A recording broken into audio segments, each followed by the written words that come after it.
because I can tell you that Dana Woodman from Chimera Art Space is here. However, he probably sent me a bio, which I actually didn't send you a bio. Very okay. We'll get on off the hook. So here's Dana. He can tell you all about himself and about the great program he's working on.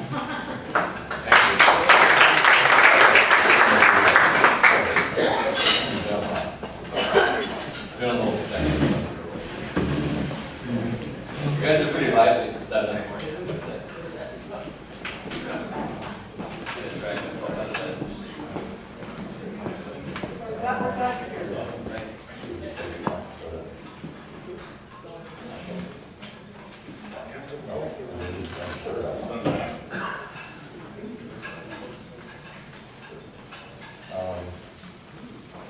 Yeah, it's not showing program yet.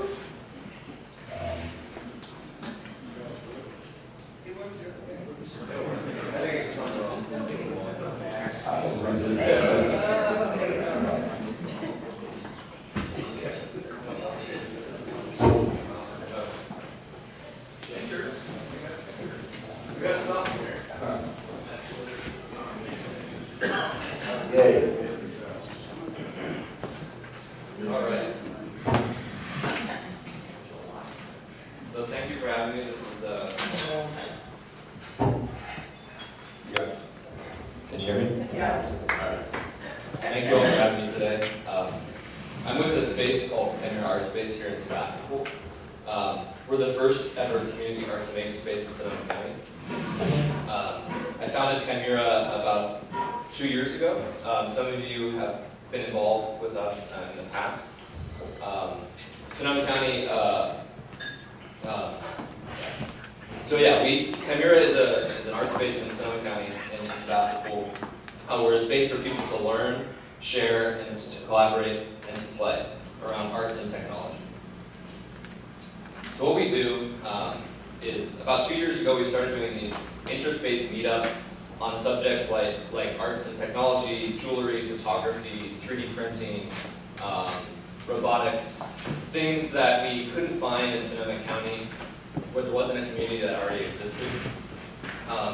We started these regular meetups. In the beginning, they were once a month. They were revolved around things that were particularly exciting to myself and some of the core people in our group. Myself, I'm a software developer, so we started out with software meetups, and then that kind of expanded out into things, up-and-coming things like 3D printing and robotics. Meetups are kind of the core part of our organization, and for those of you that don't know what a meetup is, it's basically an interest-based group, kind of like this, but around a particular topic. One of our newest meetups is called Girls in Code, and it was started by a high school student from Orchard View High School. And she's a programmer, and she really wanted to find other people, other women in the community that were interested in software and technology. And so she reached out to us because she had this little fledgling group of about 5 people that would meet regularly at coffee shops. And she really wanted to expand that out and to have more access to more women in the community that are doing what she's interested in doing. So we started hosting these meetups at our space in downtown Sebastopol, which some of you may know is across the street from Guayaki, in the old Ford Garage building. And after she joined up with us, and after we helped her promote her events and her meetups, she went from having about 5 people to over 20 and having actual presentations at the meetups. I myself did a talk on some programming topics. So it's really exciting to see, to be able to reach out to these people in these communities that are underserved and help them have a bigger platform for what they're interested in. Another meetup that we've done, this is the meetup that I started myself, it's called Hack Sonoma County, and it's a software development meetup that we started about 6 months ago. And it's actually one of our most successful meetups. We have over 40 or 50 people show up to our meetups once a month. And it's actually so big that we can't fit it in our current space. So, which is a good thing. So in meetups, our meetup in 2014, we hosted over 120 meetups last year. Over 2,000 people attended our meetups. An average of 2 to 4 of these a week we were hosting in our space, which is still kind of mind-boggling to me. And we average anywhere between 8 and 25 people at these events. And like I said, a wide range of topics. We've done things on building cuddle cars and painting and photography and light painting and pretty much everything you can think of. So the natural transition from meetups turned into classes. People wanted a little more in-depth education around some of these topics. So we started out with 3D printing since it's such a hot topic. A lot of people are really excited about learning it. And so we went from 3D printing. We are now partnering with the Santa Rosa JC Engineering Club to teach classes on basic electronics to kids. We did a make-your-own rocket class, which was pretty cool. There's little matchsticks, and you light them on fire, and the rockets shoot up in the air. And we're working with other organizations to form partnerships around teaching more of these classes and events at our space. The core of what Chimera is membership. So our members pay monthly dues, kind of like a gym, but they get access to our tools and equipment. We have 55 plus paying members right now in our small space. And members host their own classes and meetups. And one of the main reasons why a lot of people join, beyond having access to some of the things that we have in our space, is just to help our community grow. We have scholarship memberships. We started actually pretty much right off the bat when we started the organization. This is Riley Mullen here. He was our first scholarship member. His mother and him came into our space, I think, within the first month of operations to some of our meetups because her son's really into technology and electronics, and she couldn't find a community of people to bring him to and have him be mentored by. So he came down to our meetup, and right off the bat we can tell that he was a really bright kid. We gave them a free membership so that we could see him more often and encourage what he's working on. He's been published in Make Magazine. He's won a bunch of awards for the things that he's created. He made a little vending machine out of cardboard that was an April Fool's project where you put money in, and instead of you getting candy out of the machine, it shoots the money right back out, which is pretty fun. So he actually won a competition for April Fool's projects. So Riley's actually taught classes at Chimera. This is a little video footage of one of the classes. This is called a take-up party, which is probably the coolest event ever. It's a bunch of kids taking apart electronics and trying to figure out what makes up things like printers and hard drives and things like that. So that's Riley right there. And he's actually the teacher of the class. We're just helping him facilitate. And so he's walking around and teaching kids what a motor is, how to plug a fan in and turn it on, and all these things. There was lots of screws flying about, but we all had safety classes, so it was fun. So this was a lot of fun. One of the other things that we do is we host events, regular events. We've done events. We've gone to Wednesday Market. We've done the Barlow Street Fair. We did the Mini Maker Fair in Sonoma County. This is actually our open house in our space about a year and a half ago. One of our most popular events is Sonoma Ant Wars. We do this once a year. It's a fighting robot competition. A bunch of miniature fighting robots. Those are about that big. And it's an all-day fighting competition where there's about 35 competitors battling to the death in a bracketed competition with awards at the end. And we get about 200 people attending this event every year. We've done 2 years in a row now, and kids freak out about this. It's pretty wild. So it's a lot of fun, and I think the next one will be in the spring, so I'll make sure to let you all know. And the final thing about what we do is we have a space. Right now, our space is essentially located in downtown Sebastopol. We have about 700 square feet of a portable office building, which is very small. We originally, some of you may know, we originally were attempting to take over about 5,000 square feet of the Ford Garage building, but because of permitting needs to add in sprinklers and emergency exit doors and things like that, we had to get delayed and we got pushed back into the office building in the back lot. But we opened our doors in 2015 to the public in December, and within about 9 months, our membership was able to pay our operating costs, which is pretty exciting. So, the future. This is a photo of the Ford Garage building, as you've all seen, driving downtown Sebastopol. This is actually a lot further along now, but what we're working on right now is a lease with the landlord of this property for about 3,000 square feet.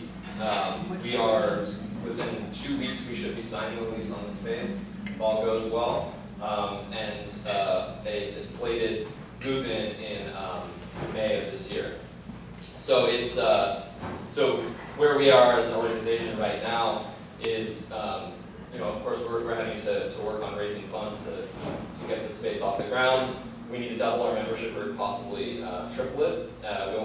We'll expand our membership offering, of course, but we'll add in some things that we currently can't do, like fabrication.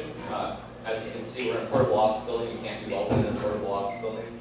I mean, we could try, I guess, but I don't think the city would like it. So we're going to be adding in a welding room and a woodworking shop, and we'll also have some more co-working offerings as well, because there's a lot of demand for that in downtown Sebastopol as well. Build out a programming schedule and operations. So, of course, expanding this much as an organization, we need to really have our I's dotted and our T's crossed. So we're working on hiring our first staff person, as well as getting operational guides and all these things that are necessary. And then developing more community partnerships, and then, as I said, opening hopefully in May.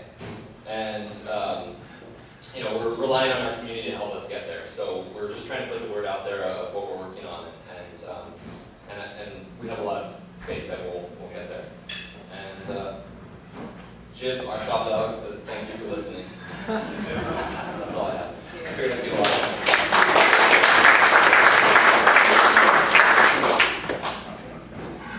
Have you done anything to work with the Brookhaven and Annalee maker classes? So I know Casey Shea from Annalee High School. We haven't done anything formally, but Casey's come down to our space, and I remember when Casey actually announced that he was going to start a public makerspace about a year ago, and a few months later he came over to us and was like, "I'm so happy you guys are opening because everyone's trying to knock down my door to get into the space." So we haven't done anything official with him yet, but I'd love to do joint classes or things like that. It seems to me like it would be a good symbiotic relationship. Yeah, definitely. Yeah, just more generally, how do you fit in and distinguish yourself from the programs that are offered at high schools, junior colleges, and so forth? There's obviously some sort of need that you address, provide for. How do you see that? Well, probably the biggest thing is like diversity of our community. If you go to a high school, you're going to have high school students. The reason why Riley came to our space was because he had people who were retired professionals and everywhere in between who could help him. Also, the fact that it's kind of an organic thing. It's based around a diversity of skills. So if you come to Panura to do 3D printing, you're also going to see people doing jewelry, and you're going to see people doing all these other things. So it's that cross-pollination that's a really big part of the picture for us. If we just focused on one thing, then we would just do one thing. And one of the things, like one of our members, he's a software developer, but he learned 3D printing, and he took the 3D printing and started contributing to this project where they 3D print hands for people who have disabilities. So, doing things that you might not normally do. Another software developer actually got really interested in electronics and microcontrollers and all these things that are doing Arduinos you might have heard of. And so he's actually fabricating his own circuit boards now. Something he probably would have never done independently, but because he met other people that are doing those things, he got excited. So it's that cross-pollination. So what type of equipment and facility do you have, and what are you looking for?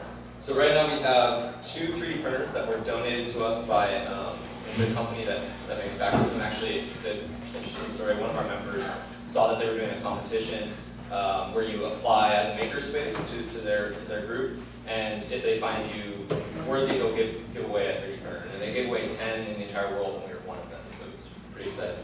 And then they liked working with us and the fact that we were doing a lot of things with their printers, so they invited us to do an event in San Francisco for them, and in exchange they gave us a second printer. So we have 2 3D printers.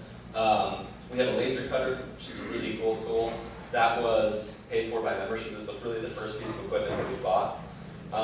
Pretty much everything else is donated. So we have a full jewelry studio, we have a photo strobe setup, we have a pretty decent electronics lab, and we have a bunch of metal and woodworking equipment that's sitting in a trailer right now, because we have space for it.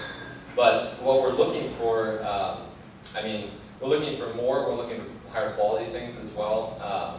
The laser cutter we have is the cheapest one you can buy because that's what we can afford. And, but we're looking for donations down the road when we have a bigger space of woodworking and metalworking equipment, jewelry equipment, and pretty much anything that is revolved around making. And we actually have a wish list on our website that I can post. What are your membership? Our membership right now is $45 a month, which I find pretty reasonable. We kept it at a low price because we wanted as many people in as we could. And I guess I didn't mention, but we actually are a nonprofit as well. So. What is hack at Sonoma County? What does that mean? So just to clarify, hacking doesn't mean like cracking into someone's computer and stealing information. Hack is a term that's used a lot in the maker community. It just means doing something different with it than it was originally planned to be done. So like a lot of times when you're a programmer, you're saying, I'm going to hack on this thing, I'm going to try to get it to work.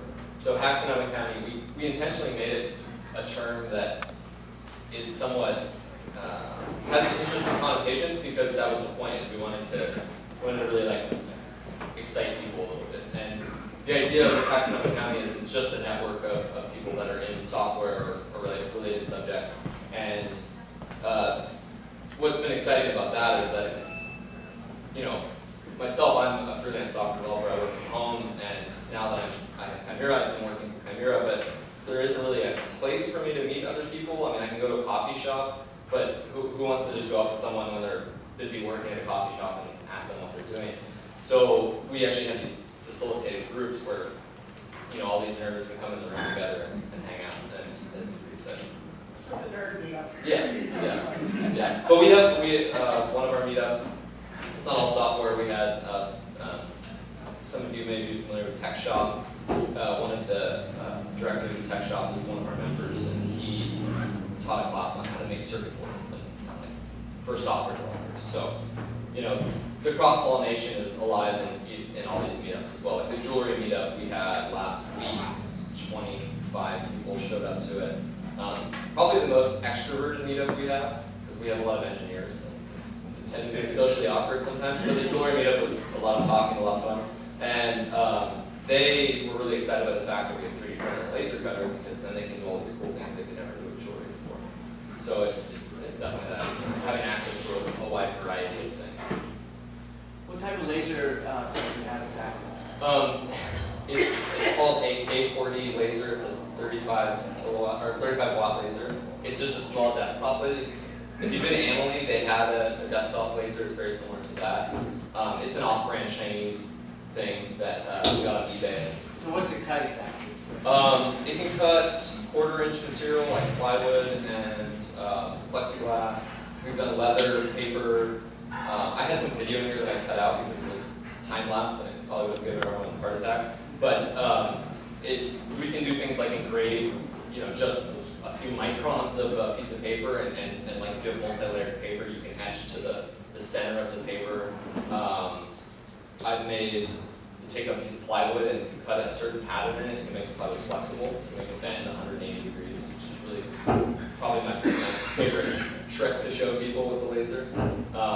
But what we're hoping to do is there's lasers that you can get it for $5,000 a little plus, and they're 85 watts, so they're quite a lot more powerful. You can cut 1/2-inch plywood, you can do bigger things. So we're hoping to get some better equipment down the road. Have you made any connections with the folks up at O'Reilly? So some of you, Gay and you all, were at the open house that Dale had. They have a second floor space up there that they're looking to do something with, and we've been talking to them about maybe getting involved with that. We've kind of made the decision to focus on the space that we have now because we have a lease in our hands, and it allows us to do welding and woodworking and things that we just couldn't do in that space. But prior to that, Dale and the Make and O'Reilly team have hosted 2 launch parties for Make Magazine at our space, which was really fun. So they brought down a bunch of free issues and food and wine and had a little launch party at our space. That was back when we had the big building. And about a year and a half ago, we actually were going to open this 5,000 square foot space. space, and we told the whole world that we're going to do that. And we were very naive at that point in time, and this is really a funny story, but I was like, well, we should invite the city to our opening house party. And of course, I didn't talk to anyone in the city about a permit or anything, so they thought that was pretty entertaining. But they've been okay with us since then, but it's one of my favorite stories about Chimera so far. But so we had an open house there, and that photo that I showed earlier was, about 150 people showed up to our open house. And this was before we were doing any meetups really or doing anything. And that showed me that there was quite a lot of waiting demand for something like this. I imagine when we open in May or June, that it'll be even more than that. Our club has been pretty active in this group. We started Maker's Classic Brookhaven, which Marty alluded to. We bought him a laser cutter. And the other club bought him a 3D printer, and we got him a vinyl cutter. And some of our members have given talks to the classes there about different topics, science topics, that sort of thing. We also this year built a CNC router for Laguna High School. Oh, really? And yeah, so the kids are learning how to use that. And we've also worked with Casey a little bit, so we've been pretty involved with that. Yeah, that's great. So you'll know a little bit about these tools and stuff. I didn't know if you guys were familiar. Actually, in terms of Riley, I did a magic show for his class. He's homeschooled. Yeah. And we built his power supply in my barn. Nice. So, have you seen the power supply? No, but I saw that he made a little miniature plasma cutter Oh, yeah. out of batteries. Yeah. Yeah, he's smarter than anybody. It's pretty amazing. Yeah. Yeah, no, that's great, and that's one of our members, Bruce Shapiro, is a well-known installation artist. He's been super involved. He built us a CNC plasma cutter, cut 1/4-inch steel, and we did the Chimera logo. I should have brought some show and tell stuff because that's always fun. But yeah, those kind of tools are, I think, they're the future of manufacturing and fabrication, and they allow people to start small businesses that they couldn't start before, or do things that they couldn't do before. So it's really cool. And a lot of it is hands-on. A lot of these kids at least the kids that we work with, they learn better by doing things themselves with their hands. Oh yeah, if there was something like Great this when I was a experience kid. for them. Yeah, Very excited. Yeah, that's awesome. Yeah, and I know this isn't necessarily the time to pitch you guys, but I'm happy. I don't know what the process is, but I would love to know more about how we can potentially get involved with your organization. When can we visit you? Oh, anytime. Drop in? Right now we don't have staff, so it's kind of hard, but if you shoot me an email, I can set up a time. Also, on our website, we have a list of all the meetups that we do, and we have 2 to 4 a week. Like this coming Monday is electronics and robotics, and I think data science. We have a data science meetup on Wednesday. So meetups are what I kind of tell everybody because they're the easiest, but if you want to come and get a little more hands-on tour, I can do that. Do you do any kind of email blast or anything like that? Or you have to just go to the website and? We have a newsletter. I've have so many things on my plate because I'm not paid to do any of this, and we're just getting those kind of processes set up. But we do have an email newsletter that we send out occasionally. We're really active on social media as well, so we're on Facebook, we're on Instagram, Twitter, Flickr, pretty much everything. That's probably the best way to just kind of see what we're doing. Facebook probably being the best way, the Facebook group there, that anytime there's a meetup or an event, I'll take photos, or someone will take photos and post it. And I usually get people bumping into me on the streets and, you guys are doing so much stuff, I gotta come down. So it's definitely a good way to keep keep informed of what we're working on.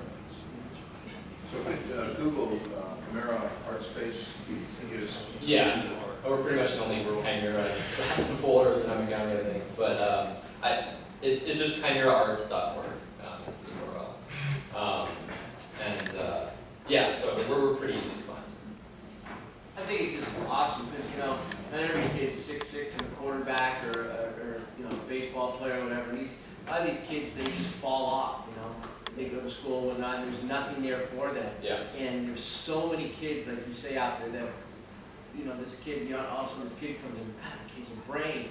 Nobody knew anything about him.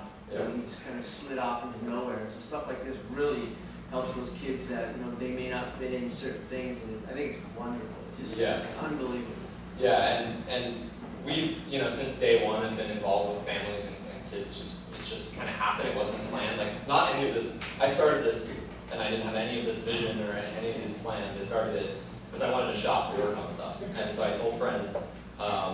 And within a week, I created a Facebook group, and within a week, I had 800 people on the Facebook group. Oh, it's great. Which is just like, it kind of scared me. I was like, uh-oh, what am I getting into? No, you're exactly right. I was a campus supervisor at EM for a while, so I knew hundreds and hundreds of thousands of kids.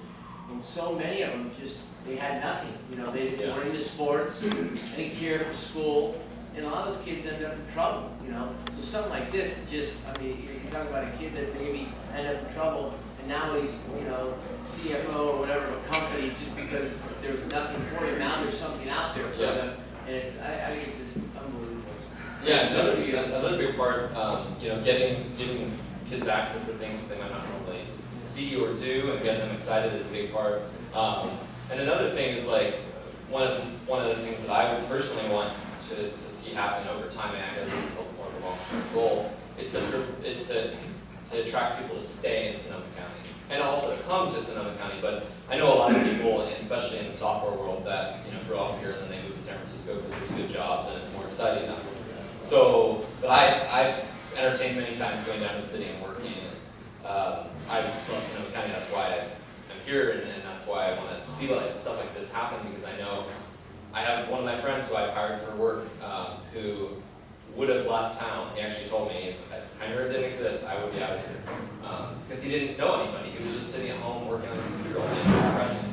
You know, now we can go here and geek out with geeks. You know, this is what we all want to do. Thank you very much. Yeah.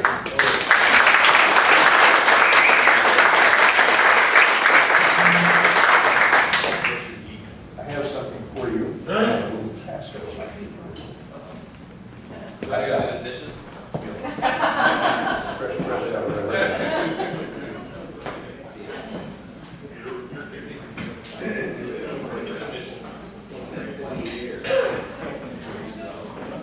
Which dollar bill do you want? You run this stuff.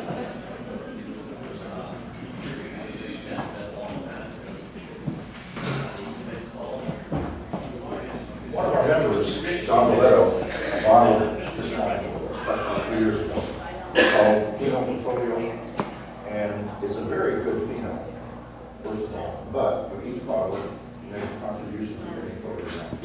Thank you. Please enjoy that.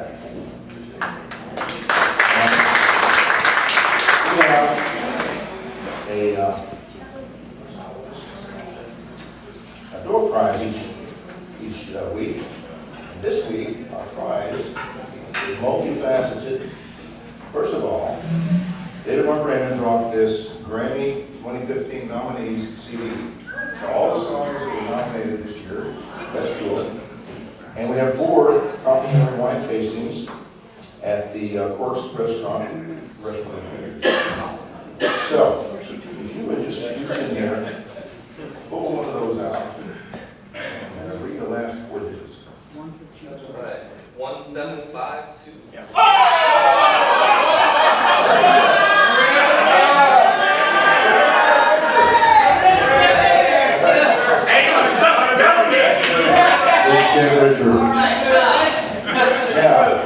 Terry Kelly wanted to trade with me. And I did, and I drew this from Terry Kelly. He really wanted That's cool. That one's in there. Let's put it up there. Come on, Marty, throw it in, Marty. So, a bunch. It's over $100, I think. So, I would try to get the ace if I were you. Well, thank you for playing. And that's your consolation prize.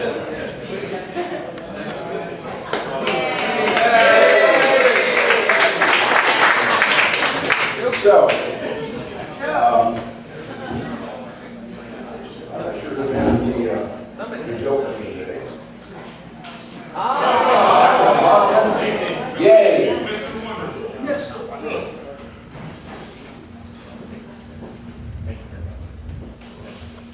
So the police are called out to Oakmont one night.